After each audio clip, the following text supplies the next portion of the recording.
जब अत्सुशी की आंख खुलती है तो वो अपने आप को एक अनजान जगह पर पाता है। उसे याद आता है कि उस दिन टाइगर में बदलने के बाद क्या हुआ था। उसे ये भी पता चला कि वो आम इंसान नहीं है।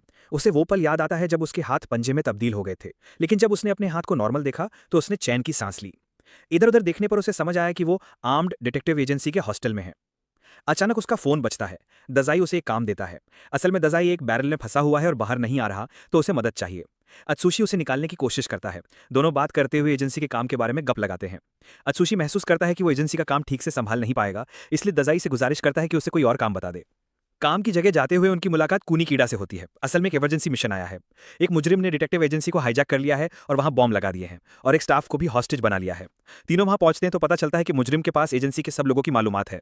उसका शक ना पैदा हो इसलिए नए आदमी अत्सुशी को भिजवाया जाता है ताकि वो उसका ध्यान हटा सके। अत्सुशी अखबार देने वाले लड़के का रूप धरता है। नए होने की घबराहट में वो अनजाने में मुजरिम का ध्यान हटाने में कामयाब हो जाता है। जब अत्सुची मुजरिम का ध्यान पूरी तरह से भटका देता है, कूनी कीड़ा अपनी एबिलिटी डोप्पोगिनो का इस्तेमाल करते हुए एक पिस्टल को हासिल करता है और मुजरिम की तरफ गोली चलाता है। गोली चलते ही वो क्रिमिनल के हाथ से रिमोट छीन लेता है। आखिरकार क्रिमिनल को पकड़ लिया जाता है और मसला हल हो जाता है। लेकिन जैसा कि एक्सपेक्टेड था, एक और मसला खड़ा हो जाता है। कूनी कीड़ा और दजाई दोनों बेवकूफों की तरह लड़ना शुरू कर देते हैं। इसी झगड़े का फायदा उठाकर क्रिमिनल फिर उठ खड़ा होता है और कूनी कीड़ा के हाथ से डिटोनेटर छीनकर बटन दबा देता है।